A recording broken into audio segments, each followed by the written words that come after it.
how does this project contribute to the preservation and promotion of indigenous cultural traditions among the youth of Baguio? Okay, so first, um, we have this art competition to showcase, of course, the talents of our youth. And in this specific competition, they are to highlight the culture of our region. No, sa mga pinanggalingan nilang lugar. And through that, syempre before sila pumunta dito, they have consulted with their parents, with their grandparents maybe about the culture or ano niya kabilda. So that is one. And for the others, this coming March, we have a lot of activities lined up for the youth specifically. So, one is the cultural dance competition. So, Mm, ang sayaw maka-highlight din pala. po doon yung talent nila or yung mga natutunan nila on Kailan music, ito, ma'am? dances. So, it will be on March 14 and March 15 and 16. Saan po, ma'am? Yes, yung venue to be announced pa po kasi naghahanap pa po ata sila counselor ng venue for the event. What specific aspects of indigenous arts and culture will be highlighted during the Arts Month celebration? Oh, so for Arts Month, yes, ang mga highlight dito is depending on the content of their art, yung mga sumali. So, but most likely, the overall or the general content will be on Cordilleran culture. And it was specified in the Nice. theme na about the resilience of IT. So, how do we manage to cope up with the problems that we have, or how do we become ano ba how do we continue our culture despite the modernization or yung mga changes na nangyayari sa atin ngayon. So here they will highlight kung yung different ways on how IPs overcome these challenges. Thus, the emphasis on the resilience. What opportunities will be provided for indigenous youth to showcase their talents and creativity? So, this is one opportunity.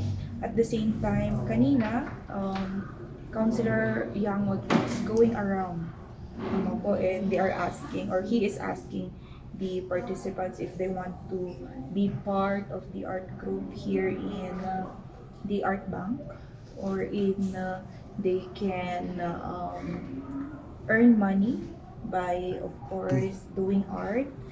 And aside from arts band, marami pa pong opportunities during the main event on March. So we will not only be focusing on the dances, there will be opportunities for youth entrepreneurs to sell their products, probably.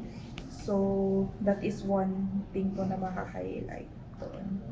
What are the benefits of partnering with Councilor Yangot on this initiative? So one of the benefits, of course, is for Counselor offering us the venue for our group. He offered this office for our group to have our planning and everything.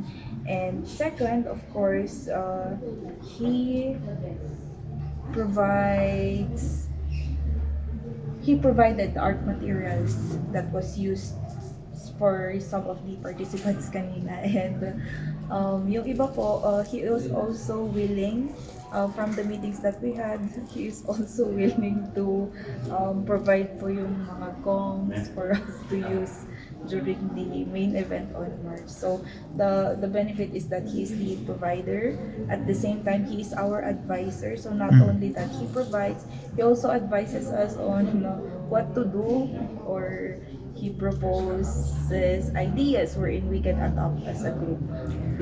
How does this project align to the mission and vision and goals of Ator for IPs? One more time, sir.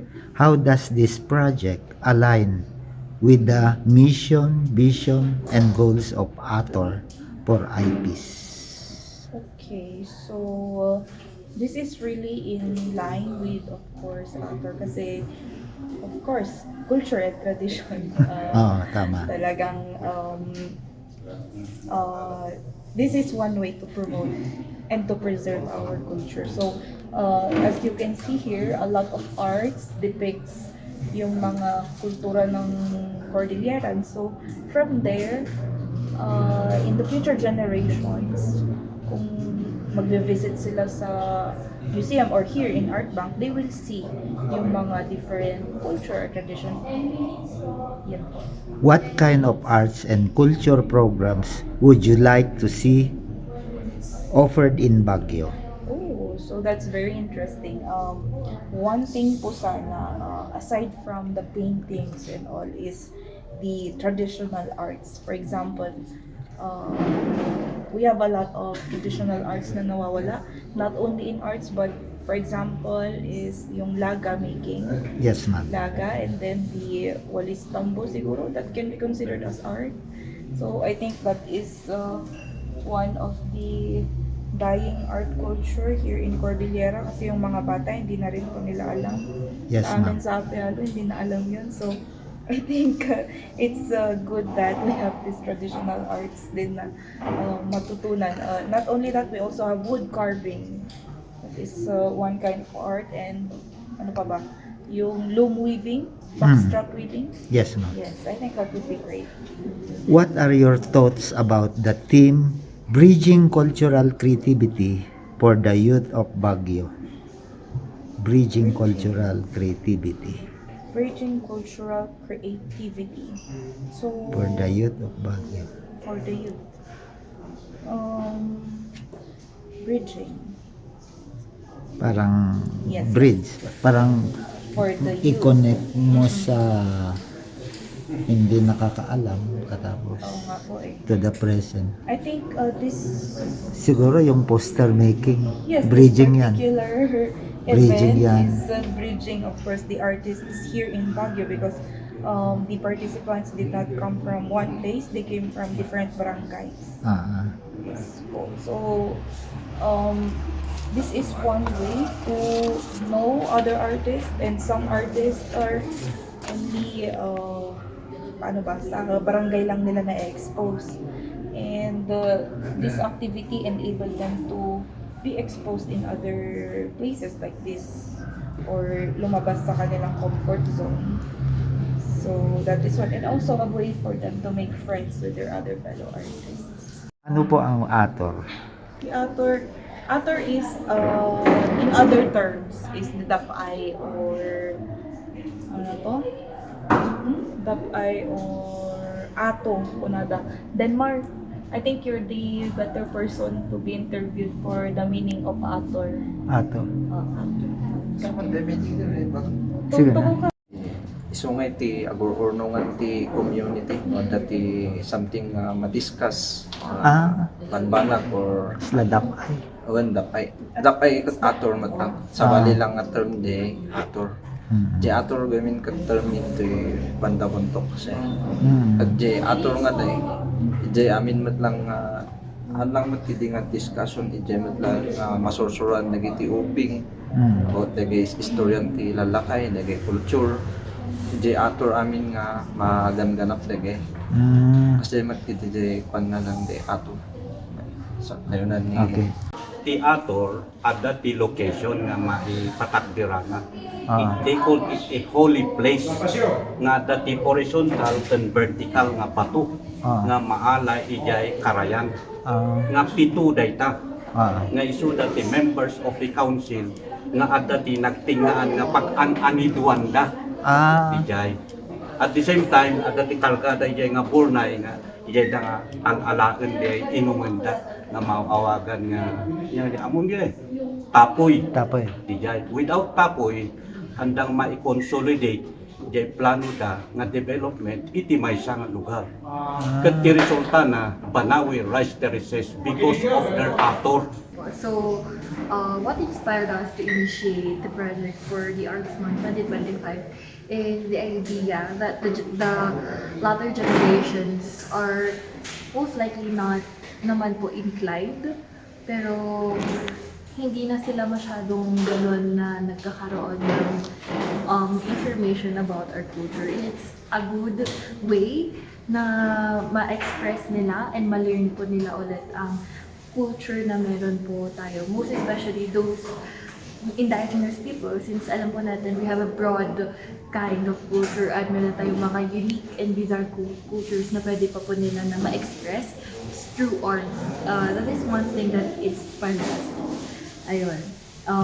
At the same time, I think one of the specific needs of the youth in Baguio po regarding cultural creativity is yun nga po, the knowledge. And yung pag-own pa sa kanila to express their ideas in terms of cultural things. Kasi napapansin ko din po, konti lang yung mga youths natin that are very passionate in terms of cultural creativities and things such as cultural dances, konti lang sa mga given barangays ang merong cultural groups to represent their barangays. Since I'm also one of the facilitators ng BCTC sa barangay po kasi namin, yun po yung napapansin ko. Konti lang po yung mga bata na sumasali sa cultural dances competition. Tama yan, ma'am. Konti lang yung nahuhon ng mga bata. So parang feeling ko, isang specific area pa po na kailangan natin na i-solve is to give the young ones the platform and venue Tama. na mahon pa yung kanilang mga abilities, not just in terms of art, of expressing their ideas in terms of IP, but also expressing their ability dun po sa mga dances natin, sa Tama. mga informations about sa ating IPs, Songs, sa mga, stories. yes po, the history itself. Kasi ngayon po, napapansin ko, mostly kasi may pinsan din po akong mga mas maliliit sa akin, hindi po nila alam yung mga ibang history ng ating mga IPs. Kasi po, Akalinga, meron po yung mga informations na hindi po natin alam, mga words na hindi natin alam. And I think yun po yung isa pang area that we can improve pa for our cultural community and creativity. Tama yan, ma'am. Ayun po. And then, how does this project align with your broader goals for the community? Yun po. Sa akin kasi, gusto ko siyang incorporate. Sino tinag-open ni Dili ka? Dyan kasta sir per agsasala, ubing. Ubing ka o nakatol? Ubing.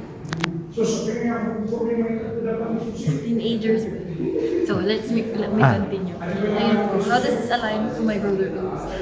Me po as teacher person, since na-open ko na din po kasi kanina that I've observed na konti po yung mga youths namin that are involved in terms of cultural activities sa aming IP.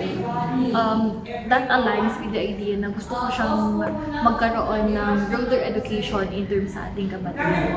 Kasi sa akin po, education is not enough para ma-inform ang mga bata, but also to apply it sa kanilang life para po mas ma-embark sa kanila what the indigenous people have a unique bizarre culture po para ma-understand nila yung type of culture that we have. Kasi some of them are confused of what IPs have, such as yung may buntot daw sa Tama yan. metal, maitim, ganun po. So, para ma-break yung stereotype na hindi po ganoon ang perspective in terms of indigenous people. There is more than that about indigenous people. Ayun. So, kung available po kayo bukas, You can come and finish. you can come and finish po yung mga artworks ninyo. So, we will be here from 1 p.m. to 5 p.m. pa rin. Oh, that's too long. Hindi, sir, parang no agati umay, sir. Time man. No, you set the time so that to be fair. And to be fair also to you, syempre, nakadate mo yung boyfriend mo. Hindi kinalat niya yung girlfriend. So, just set the date. Adat tayo, sir. Okay, so kanyang oras, what time is fine with you? Will 1 o'clock to 2 o'clock be fine with you? Bigyan kayo ng extension consideration na ako siya. 1 hour lang. 1 hour. Okay, meron kaya yung 1 hour. Kaya. Sige, you can leave your things here. Wala namang mawawala dyan. May security guard. So you will be polishing your artworks tomorrow, and also yung awarding para po ma-prepare ng maigi, it will be on February 22. Basahin niyo to. Dito din po sa Art Bank. Oh. Doon na din po ibibigay lahat ng prizes. Okay, yun. Sir, asunod. Additional also, yung mga artwork ninyo, picturean muna natin mag-iisa para fair Oo. So, all artworks, ipunta po muna, sige, magra-round po kami mamaya, pero iiwan po natin yung artworks dito. And also, hopefully may pa-consolation si Consi.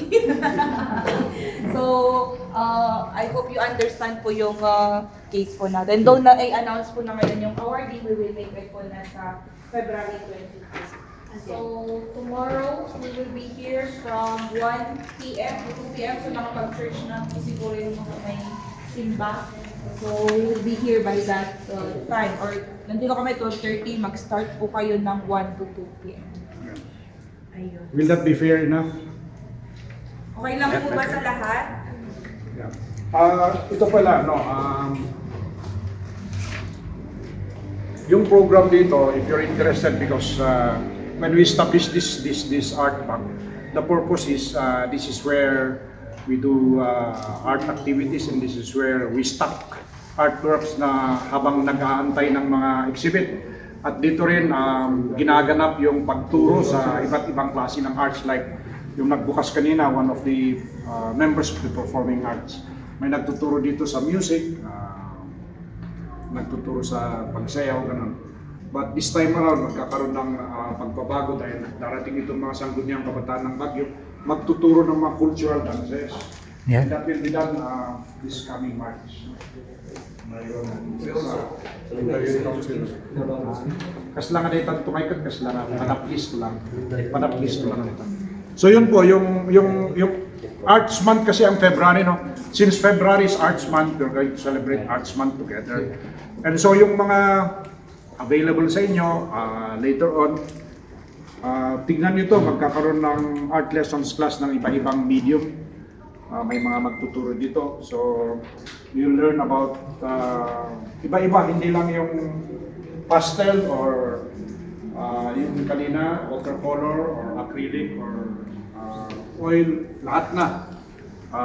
If you're interested, pati solar art and wire art, tuturo sa inyo. Then, tingnan nyo lang, basahin nyo lang ito. And if you have the chance, we would like to invite you during the mural inaugurations. May mga nakaschedule, tapos na yung kahapon, dapat ngayon yun, pero nag-request si Bishop Cruz na gawin yung inauguration ng mural sa Bishop's House.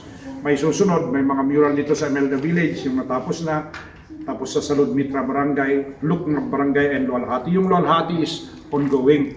Doon sa Bakakong mural, na layout namin pero hindi pa tapos. If you're interested to join na mag-mural sa mga vacant walls, we're inviting you. Hindi naman libre. Bumubunot ako sa sarili kong packet na nagbibigay sa mga artist na sasama. Kasi hindi namin kaya na tapusin yon kung lalo pag may deadline. And if you're interested, it could be your earn kayo ng allowance nyo. Lalo na yung mga nag-aaral. Kaya tinatanong ko yung mga out of school youth, if you're interested, na i-hone yung talent nyo sa arts, you can make this your residence. I mean, not Board and lodging. I mean figuratively, you know. What I mean to say is you can come here and hone your skills, no? You can even paint together with Manong Santi. Siya yung senior citizen na nag-paint. Ako, Jun. Art knows no boundaries. Pwede Yep. mag-start ka na senior Ako citizen. senior Pero student. yung nag-paint sa atin din mga 74 years old na grandmother. And then yung nakabata, 2 years old. So yun. You join us, be a part of the art residence of the Art Bank. And this is your place. So, ito po binigay na gamitin natin as an art bank and a creative space. So anybody can make use of this. Yung naabutan yung nagbukas dito, dito nila pinapractice yung mga sayaw na na sinasama natin sa mga national, international competition. Actually, last year, yung grupo na yung won yung national hip-hop competition, nag-champion sila. They were supposed to represent the country sa US. Medyo napitin lang sila sa budget kasi malaki ang budget ng the whole team na pupunta. I think abot ng 3.6 million. So hindi nila na-raise yun. Tumulong akong nag-raise pero kulang. Then sila yung nag-champion sa United Dance Organization worldwide sa Thailand. No? So they'll also be competing this April sa United Kingdom. So yun, ito yung parang training ground. And if you're really interested, you have people like isang kunyang kabataan na good guide you. Like si Ezra, yung SK chairman ng Happy Halo, is a practicing artist. Itong mga kasama niya, yun, mga performing artist. Okay? So we won't take so much of your time kasi syempre mahirap na, gagamitin na. But you can use this place. Kung halimbawa gusto nyo mag-art jamming, mag-paint dito, pwede nyo pong gamitin ito. Kung wala yung susi, you can contact my office or itong mga SK. Bigyan sila ng susi or kausapin nyo yung nandyan sa sports office, may kopya rin sila. So mag-picture taking tayo for documentation purposes. Sana magandang... Have your arts manap din po kasama sa picture taking? Yeah, hawakan niyo yung arts niyo. You can bring your artwork with you or you can leave it here. Hindi na mawawala yan. May mga security. And natin pag-gustuhan tayo.